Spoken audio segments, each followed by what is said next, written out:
14. Honourable Nanaia Mahuta. I'd like to extend my appreciation to the scores of passionate submitters, mums, dads, teachers, educators throughout the country who submitted on this bill and are passionate about a public education in New Zealand. Because what today marks is a darkening, a dimming of the public education light deliberately by the National Act government. How will this be done under this bill?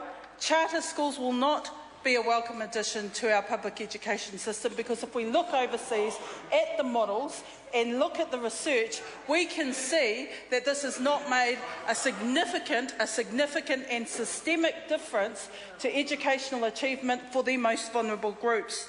If we look at some of the models from overseas, charter schools will start to erode public funding going into your local school and set up a competitive funding model.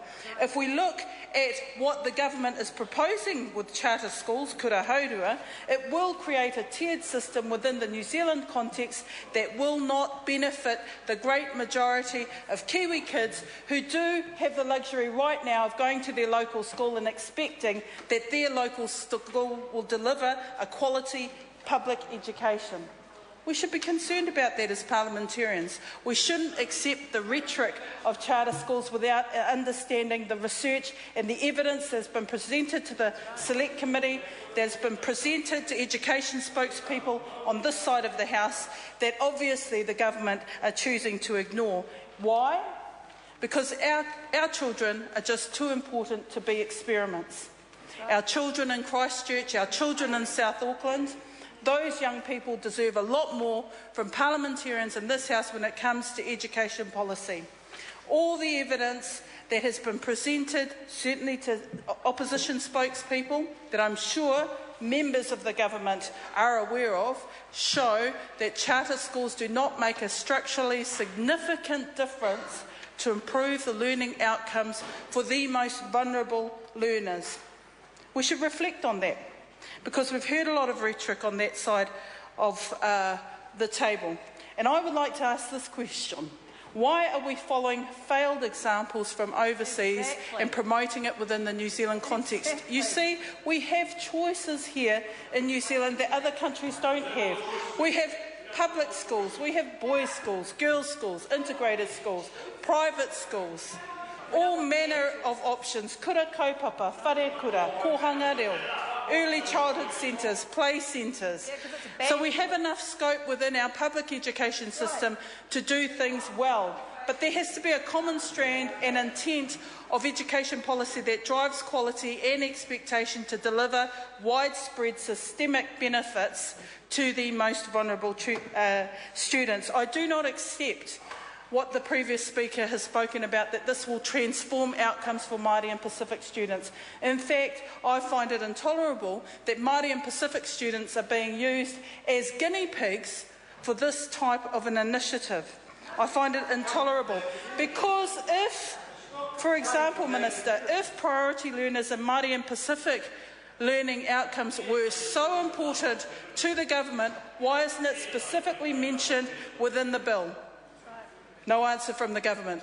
Why aren't those targets set in the bill and specifically ensure that those outcomes will be delivered on? No answer.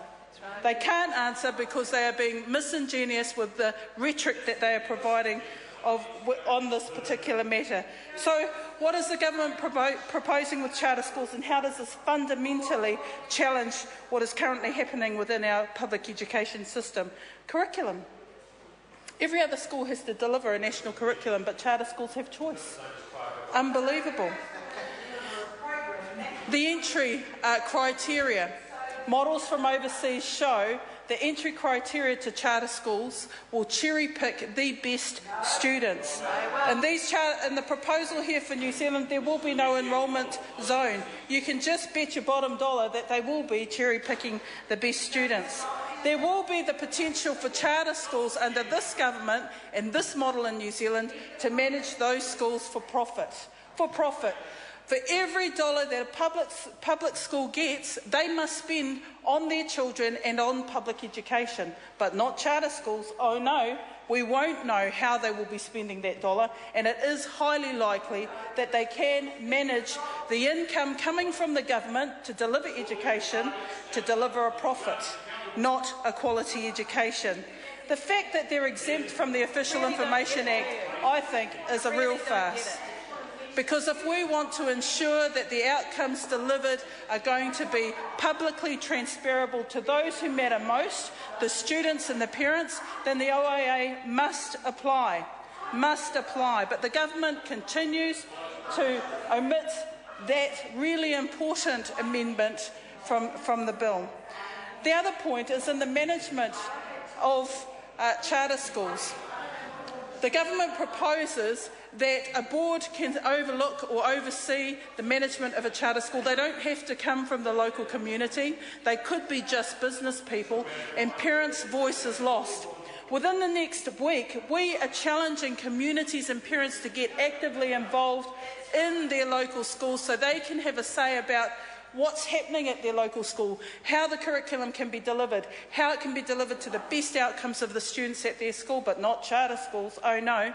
Business people will be leading those charter schools, and there will be no parent voice. And in some of the overseas examples, it's evident that this is a fundamental disconnect with the delivery of education, where the parent does not have an active role in saying what happens at those local charter schools. What else is happening? Well, there's been a lot of discussion around teachers not being registered and being able to teach at charter schools. Well, we've heard the previous speaker give some of the justification for that, but if we are really concerned about quality teaching and effective teaching practices in New Zealand, you have to have a uniform standard across the board. There cannot be ins and outs. Everybody's all in or it's all over the show. Simple as that.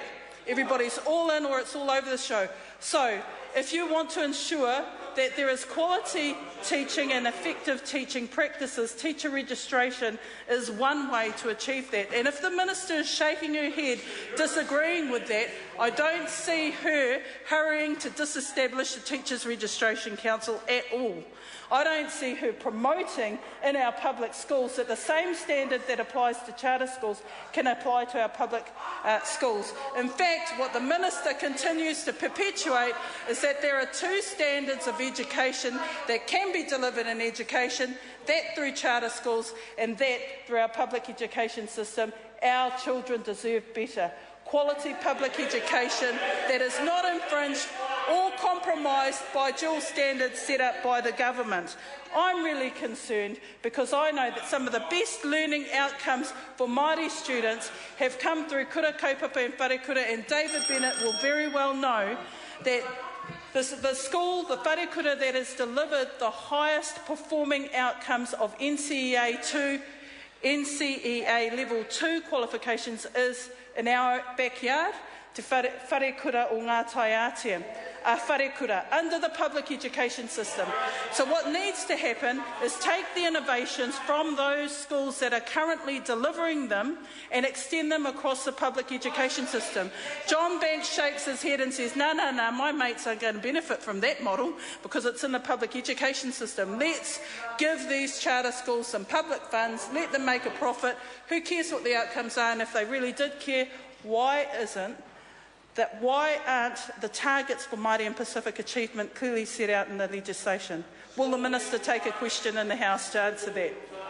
He bends his head low because he knows very well that the Trojan horse for this bill, sadly, is done under the guise of Māori and Pacific achievement with the support of the Māori Party. It's a woeful step in the disintegration of the public education system, and the government should be ashamed. Materia Ture. Thank you, Mr. Speaker. Oh, John Banks is frightened.